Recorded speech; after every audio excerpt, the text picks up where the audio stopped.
So as many of you know, I have been working on a 7-inch build lately.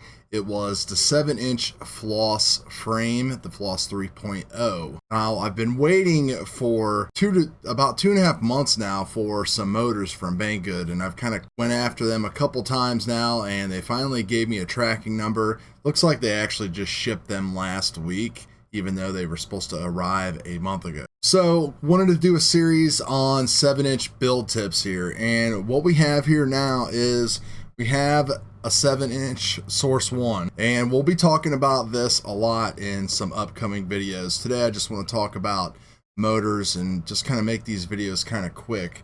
But the main reason why I switched to the Source 1 was so I could have the UNIFY HV Pro 32 in there.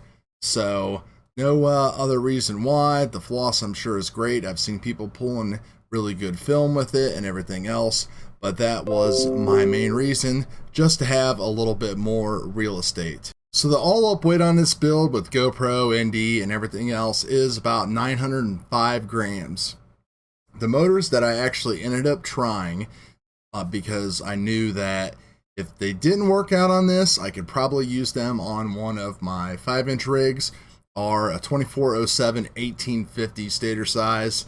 Skyberries, Benson recommended the power setup to some people on the Long Range Hooligans group, basically saying in windy conditions he likes to fly a 7-inch with 6-inch props, the Azores, a 5S 2200, and a 2407 higher kV motor. And I think this is going to work out a lot better for me just because there's just wind constantly, and the 6-inch now, after a couple days of tuning, flies great. Like, it flies so much better than a 6-inch build did, 6 months, a year ago, whatever. So if you want to try your hands at a bigger size quad, definitely now is the time to do it. The firmware and the help out there is just amazing.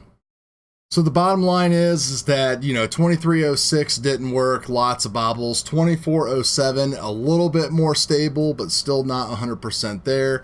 So I guess we'll see what happens when the 2508 show up. I'll probably end up doing something different, maybe going back to the Floss 3.0, because this thing flies so good now, and it's great. It has all the tech in it. It's got the RADIX with all the cool OSD stuff with CROSSFIRE. It's got that UNIFY. It's just a great flying quad. I love it. 6-inch. Never really saw a lot of advantage over 5-inch back in the day, but when you have it properly set up with the right powertrain and battery and everything, it really works out good. So just a quick little thing on 7-inch builds, you definitely need to go with a bigger motor. So anyway, guys, hope this helps out. We will see you in the next video.